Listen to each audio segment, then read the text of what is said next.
Hello అండి. Welcome to our channel RK creations. మన ఇంట్లో ఏదైనా పూజ చేసుకున్నా లేదా గుడికి వెళ్ళినా ప్రసాదంగా వచ్చే కొబ్బరి చిప్పలను వేస్ట్ చేయకుండా కొబ్బరి శనగపప్పు కూర వండుకుంటే టేస్ట్ మామూలుగా ఉండదండి. దీనికోసం ముందుగా ఒక ప్యాన్లో ఆయిల్ హీట్ చేసుకుని తాలింపు దినుసులు, ఎండుమిర్చి, జీలకర్ర వేసి వేయించుకోవాలి. తాలింపు వేగిన తర్వాత ఉల్లిపాయలు, పచ్చిమిర్చి వేసి ఫ్రై చేసుకోవాలి. ఉల్లిపాయ వేగేటప్పుడే రుచికి సరిపడా ఉప్పు, పసుపు వేసి కలుపుకోవాలి. ఉల్లిపాయలు గోల్డెన్ బ్రౌన్ కలర్లోకి వచ్చిన తర్వాత అల్లం వెల్లుల్లి పేస్ట్ వేసి పచ్చివాసన పోయే వరకు ఫ్రై చేసుకోవాలి. అల్లం వెల్లుల్లి కూడా వేగిన తర్వాత ఇప్పుడు ఉప్పు వేసి ఉడికించిన పచ్చిశనగపప్పు యాడ్ చేసి కలుపుకోవాలి.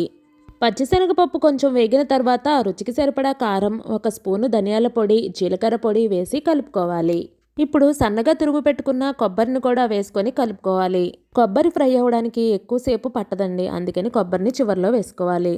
ఉప్పు, కారం, మసాలాలన్నీ కొబ్బరికి బాగా పట్టేలా కలుపుకోవాలి. చివరిగా కొత్తిమీర యాడ్ చేసుకుంటే చాలు, ఎంతో టేస్టీగా ఉండే కొబ్బరి శనగపప్పు కూర రెడీ అయినట్లే. మరిన్ని వీడియోల కోసం మా ఛానల్ను సబ్స్క్రైబ్ చేసుకోండి.